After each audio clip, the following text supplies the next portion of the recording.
This is Wells Math. I'm going to show you how to find common denominators when you're using fractions. This comes in really handy if you're comparing fractions, trying to figure out which one is bigger or smaller, or if you're adding or subtracting fractions. This skill is very helpful. So let's just start off with a quick example. I'm just going to work like 3 or 4 problems for you today.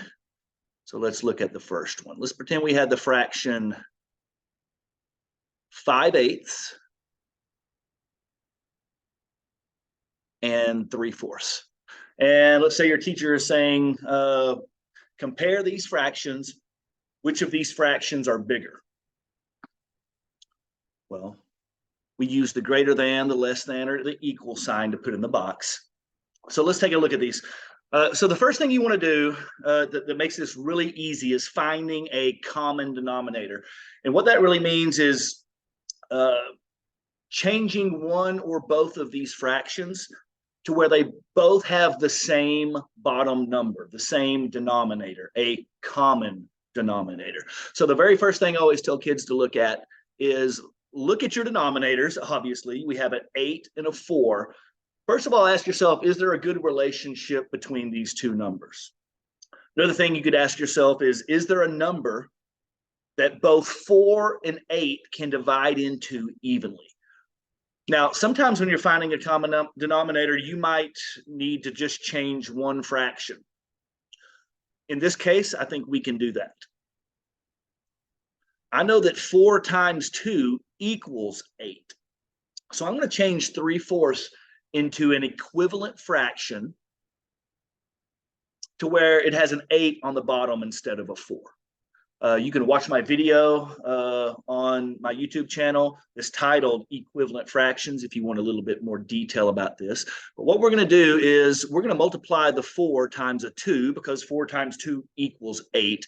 And that is the denominator of our first fraction. But if we change the bottom number of a fraction, like 4 times 2, you have to do the same exact multiplication problem for your numerator, the top number. Okay, so now I'm going to rewrite this fraction 3/4. 3 times 2 is 6. And 4 times 2 is 8. So technically, 3/4 and 6/8 are equal fractions. They mean the exact same thing, okay?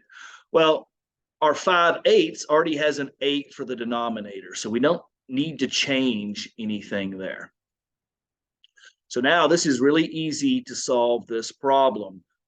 Which one is bigger, 5/8 or 6/8? 6/8 is going to be the bigger fraction. So we will put a less than sign right there. So I want to talk to students about this. Kids in my class always say the alligator eats the bigger number or the bigger fraction. That is true, but you need to know that this is a less than sign that I put in the box. The way I remember it is it kind of looks like an S, or an L. Sorry, I'm not an English teacher. So it kind of spells the word less. The other sign over here to the right, this is a greater than sign here, always. This will always be a less than sign. So 5/8 is less than 6/8. Okay, so that is an example where you only need to change one of your denominators to get a common denominator. Let's look at a different one. Let's step it up just a little bit. We've got 2/3. I would write this down if I were you, if you were following along. When you write things down, you're more likely to remember it. And it's a good reference to go back and look at in your notes. So we've got 2/3 and 4/5. Your teacher is asking you which one of these fractions are bigger. Do not just guess. Do not just look at the numbers and say, well, 4 and 5 are bigger than 2 and 3, so the fraction on the right must be the bigger one. No, do not do that. Please do not do that. We need to find a common denominator. So I'm looking at 3 and 5. I'm thinking, is there a number that 3 and 5 will both divide into equally? And another little shortcut you can always do this to find a common denominator. Just look at your two denominators and multiply them against each other. That's not always going to be the best thing to do, but you can always find a common denominator by doing that. So 3 times 5 is 15. So I'm going to go ahead and write my two denominators down here with 15. Now, this is where kids get mixed up, so you got to be very careful when you do this. Watch this. So I'm going to look at my 3 first, and I'm going to say, how did I turn that 3 into a 15? What did I multiply the 3 by to get 15? And that was multiplied times 5.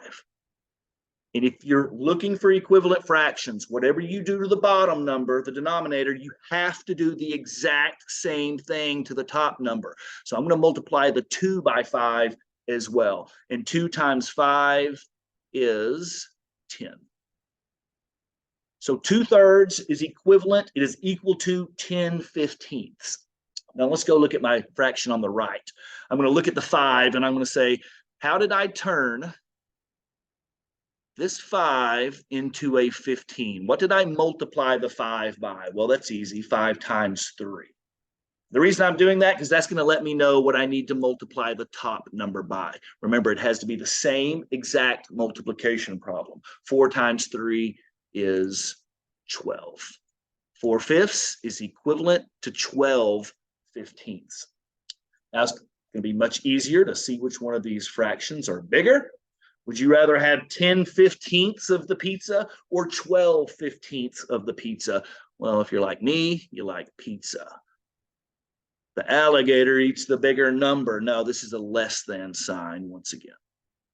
10/15 is less than 12/15.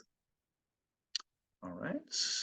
And let's look at one more. Let's see, we're going to have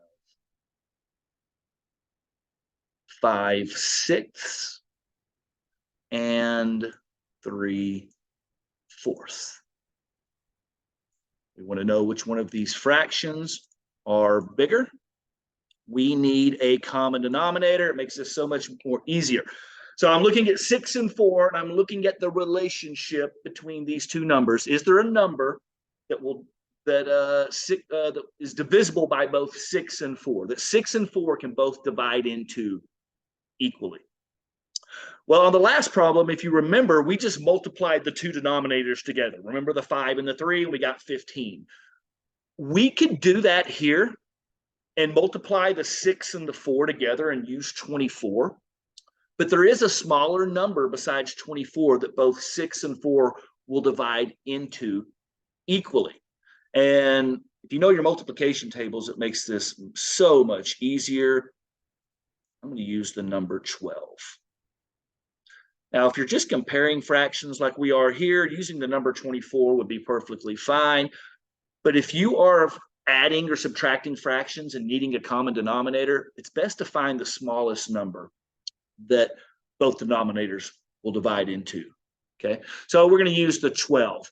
But now we need to figure out what our numerators are going to be with our new equivalent fractions. So I'm going to look at my 6, and I'm going to say, how did I turn that 6 into a 12? What did I multiply? 6 times blank equals 12, and that's 6 times 2. And that's just going to let me know that I need to multiply the top times 2 as well. 5/6 is equivalent to 10/12. I'm going to come over on the other side as well. I'm going to look at the 4, my denominator, and I'm going to say, how did I turn this 4 into a 12? What did I multiply 4 times to equal 12? 4 times blank. You're probably saying, well, that's easy, 4 times 3. So I know that I'm going to have to multiply the top by 3 as well.